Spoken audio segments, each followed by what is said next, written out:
Welcome back. आप देख रहे हैं बेहद खास पेशकश, जहां पर आज हम तमाम एंटरप्रेन्योर्स को बताने वाले हैं कि उनके आने वाली ज़िंदगी में अगर वो स्टार्टअप की राह पर जाना चाहते हैं या चल चुके हैं तो क्या क्या फाइनेंशियल रिस्क आ सकते हैं। और ये जो पूरी बातचीत है, दो धुरंधर एक्सपर्ट्स हमारे साथ हैं जो न सिर्फ इस सफ़र पर निकल चुके हैं बल्कि कामयाब भी रहे हैं और दूसरों को भी कामयाब करने में सहायता करते हैं, कामयाब बनाने में, सफल बनाने में उनकी मदद करते हैं। मेरे साथ इस खास चर्चा में जुड़ गए हैं के गणेश, फाउंडर ग्रोथ स्टोरी, और Saurabh Gupta, CEO founder very smart AI. आप दोनों का स्वागत है हमारी इस बेहद खास पेशकश में। और आज आप दोनों पर बहुत बड़ी जिम्मेदारी है, आप दोनों के कंधों पर यह जिम्मेदारी है कि वो जो भी दर्शक हमें देख रहे हैं, जो एंटरप्रेन्योर बनना चाहते हैं या बनने की राह पे निकल गए हैं और कुछ तकलीफें आ रही हैं खासतौर से फाइनेंशियल्स को लेकर, तो कैसे उसमें से निकला जाए, ये आज आप दोनों को समझाना होगा हमारे दर्शकों को। के गणेश जी, शुरुआत आपसे मैं करती हूँ। पहले संक्षिप्त में थोड़ा सा आपका सफर जानना चाहती हूँ और आपके सफर में फाइनेंशियल चैलेंजेस अगर आए हैं तो क्या है। नमस्कार सब दर्शकों को, और जी दिवाली की शुभकामनाएं हैं जी, थोड़े आपको पहले भी। से भी। आ, जो एंटरप्रेनर अगर आपने बनना है तो फाइनेंशियल डिफिकल्टीज और मुश्किलें तो बहुत ही कॉमन हैं और नॉर्मल हैं। तो मेरा जो एंटरप्रेनर जर्नी रहा है, 35 साल से मैं एंटरप्रेनर हूँ। 1990 में पहला एंटरप्रेन्योरशिप शुरू किया था। हर वेंचर में कुछ ना कुछ फाइनेंशियल डिफिकल्टीज, चैलेंजेस आती रहती हैं। पहले मैंने शुरू किया था, चैलेंज ये था कि घर का खर्चा कैसे चलेगा, क्योंकि हम रेंटेड मकान में रहते थे। कोई सेविंग्स नहीं था, कोई फैमिली वेल्थ नहीं था, और हमारी सैलरी पे डिपेंड करता था कैसे करना है। सो वो वाला चैलेंज था पहला बिजनेस में। पहले जब 2 बिजनेस मैंने शुरू किया और बेचा, उसके बाद जब बिजनेस शुरू किया, चैलेंज थोड़े दूसरे टाइप का था। चैलेंज ये था कि जब कंपनी को अगर बड़ा करें तो आपके पास अपना सिर्फ नहीं, एम्प्लॉयज की रिस्पॉन्सिबिलिटी होती है, आपके वेंडर्स की, आपके कस्टमर्स की रिस्पॉन्सिबिलिटी होती है। कैसे इंश्योर करें कि हर महीने एंड ऑफ द मंथ में सैलरी बिल और बाकी जो पेमेंट है वो खर्चे निकल जाएं। अभी दिवाली का टाइम है, मैं बता सकता हूँ काफी बार ऐसे हुआ है पास में, जबकि एम्प्लॉयज और वेंडर्स हमारे काफी कंसर्न थे कि दिवाली आ रही है, हमें खर्चा बढ़ना है, हमारी सैलरी टाइम में मिलेगी, हमारा पेमेंट टाइम में मिलेगा। वो जो रिस्पॉन्सिबिलिटी और जिम्मेदारी आपके ऊपर होती है वो बहुत ज्यादा है, वो दूसरी तरफ का है। उसके बाद जो लेटर वेंचर है, जहां मैंने इन्वेस्टर से पैसे रेज किए हैं, जो इन्वेस्टर ने मेरे कॉन्फिडेंस, मेरे ऊपर कॉन्फिडेंस रख के इन्वेस्ट किया है, उनको कैसे प्रॉफिट दिया जाए, उनको कैसे एग्जिट दिया जाए। सो थ्रू आउट मेरे लाइफ साइकिल जर्नी में, पहले वेंचर से लेके जैसे अभी के जो लेटेस्ट जो वेंचर्स हैं, बिग बास्केट हो, ब्लूस्टोन हो, पोटिया मेडिकल हो, होमलेन हो, तरह तरह के फाइनेंशियल चैलेंजेस हैं। बट एक चीज पक्का है, अगर आपका दिल स्ट्रांग नहीं है कि फाइनेंशियल चैलेंजेस को आप ले सकें और उससे निपट सकें, तो better to be not an entrepreneur. आप सैलरीड एम्प्लॉय रहिए, जिससे कि महीने पे महीने एंड ऑफ द मंथ में आपको सैलरी मिल जाएगी। तो कुल मिला के शेर दिन होना पड़ेगा आपके पास, शेर के जैसे जिगरा होना पड़ेगा अगर आप एक एंटरप्रेन्योर बनना चाहते हैं, क्योंकि भले ही जिम्मेदारी की बात हो, अनिश्चितताओं की बात हो, ये डगर और ये सफ़र मेरे ख्याल से थोड़ी सी कठिन शुरुआती दौर में तो खासतौर से ज़रूर हो सकती है। सौरभ, आपका अनुभव ज़रा साझा कीजिएगा दर्शकों के साथ। मैं थर्ड टाइम एंटरप्रेन्योर ओके। हूँ। एंड मैंने लास्ट 2 कंपनीज अपनी सेल करी थी, एक प्राइवेट इक्विटी फंड को और एक टाइम्स इंटरनेट को। तो ये जर्नी एंटरप्रेन्योरशिप की हमेशा मतलब it is always filled with risk. आप रिस्क के बिना एंटरप्रेन्योरशिप इमेजिन नहीं कर सकते। अगर आपको रिस्क से डर लगता है तो आप गणेश जी ने कहा बिल्कुल, आप बिल्कुल दूर रहिए। अगर आपको लगता है कि हाँ, रिस्क लेना बहुत ही मुश्किल है, मेरा माइंडसेट वैसा नहीं है कि मैं रिस्क लूं, लेकिन रिस्क को अच्छी तरीके से मैनेज करना ही शायद एंटरप्रेन्योरशिप है। अगर आप बात करें एक स्टार्टअप फाउंडर के ऊपर जिस तरह के फाइनेंशियल रिस्क होते हैं वो उसके बाय फैक्टर्स और बहुत सारे फैक्टर्स रिस्पॉन्सिबल होते हैं, जैसे कि आपका market risk, liquidity risk, operational risk या फिर आपका लीगल फ्रेमवर्क का रिस्क। तो बहुत सारे रिस्क इन्वॉल्व होते हैं और उस अप्स एंड डाउन्स के बीच में only thing which is which gonna drive result for any entrepreneur is his determination and passion towards what he is building. वो क्या बना रहा है, कितनी शिद्दत के साथ बना रहा है, वो बहुत मैटर करता है।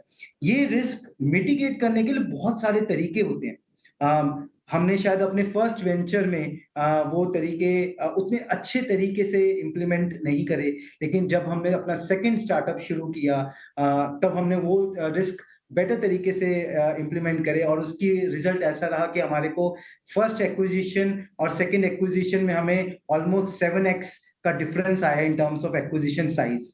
और अब जो हम बना रहे हैं फ्रॉम लास्ट 6 इयर्स, हमें लगता है कि हम वो रिस्क को बहुत बेटर तरीके से मिटिगेट कर सकते हैं और उस जो पास्ट की लर्निंग्स है वो हमारे लिए रोज हेल्प करती है इस पर्टिकुलर केस में।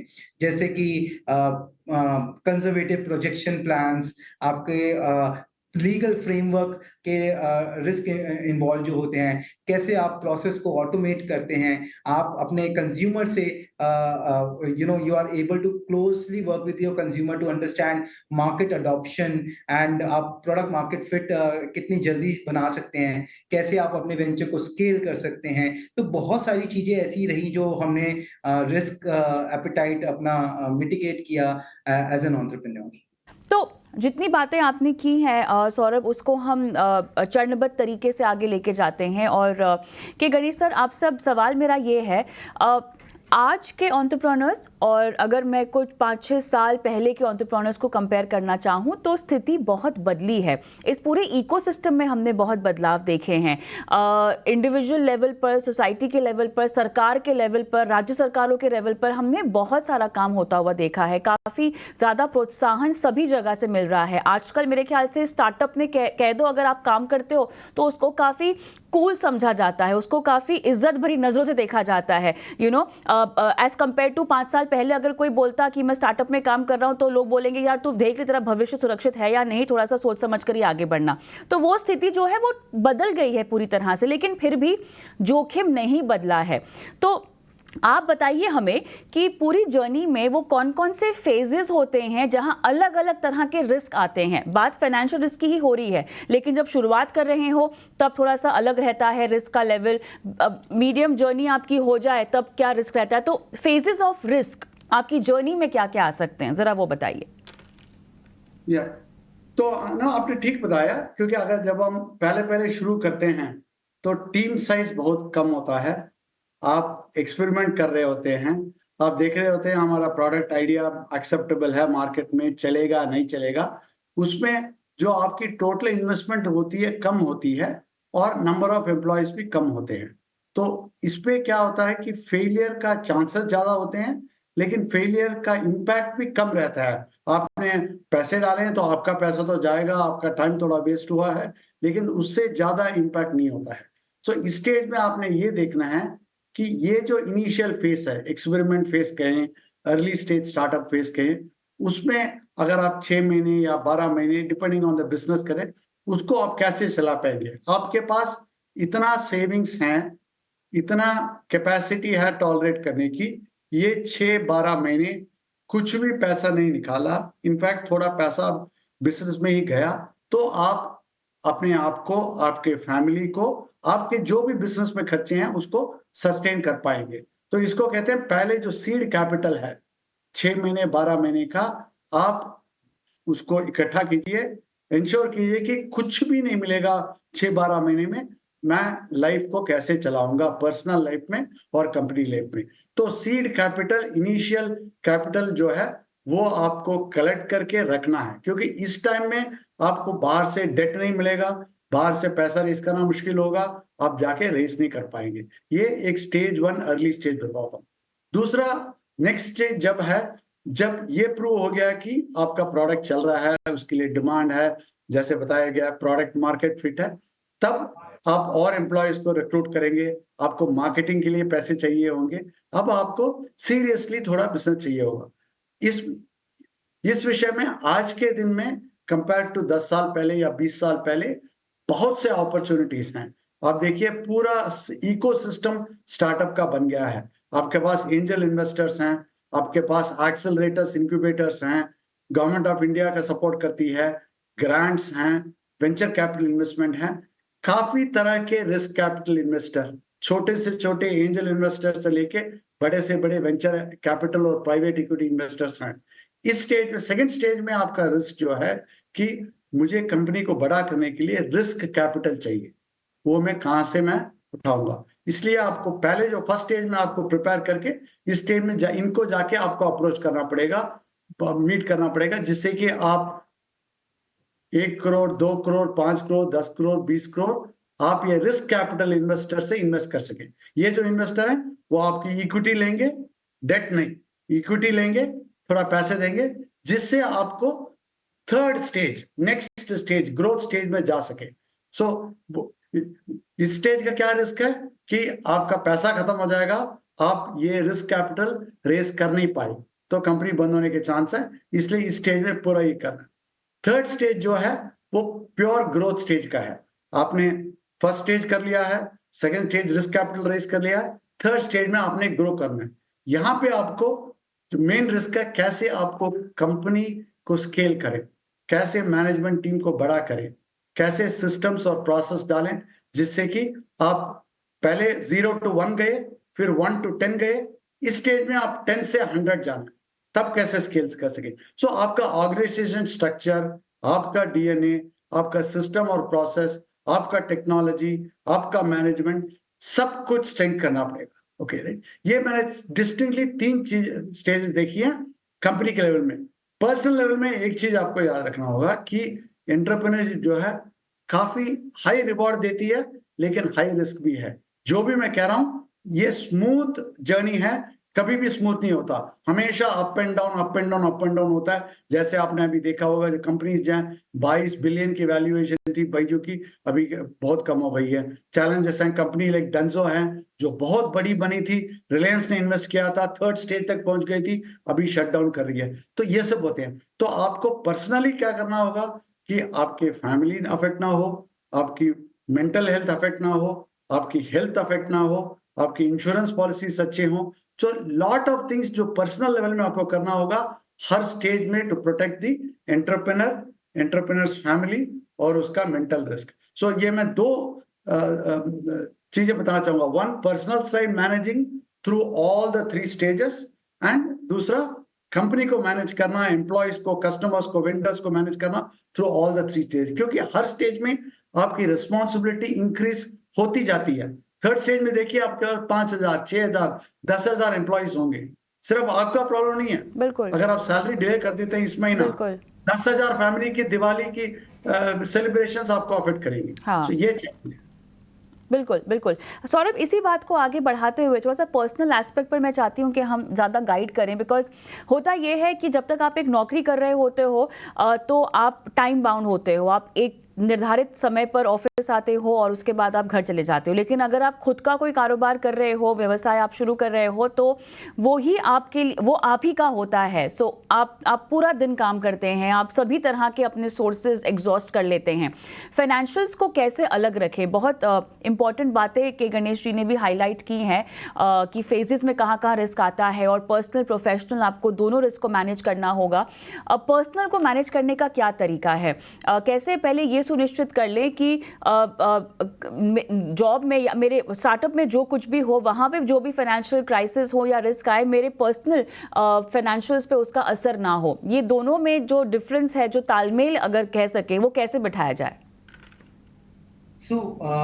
हमें पहले 2 चीजें ये समझनी पड़ेंगी। जो मैं अभी बताने वाला हूँ वो आइडियल सिनेरियो है, क्योंकि पर्सनल आप जब पर्सनल फाइनेंसेस मैनेज करने जाते हैं तो बहुत कुछ डायनामिकली इफेक्ट करता है कि आपके प्रोफेशनल लाइफ में क्या चल रहा है। ठीक है, because any entrepreneur has to be people first.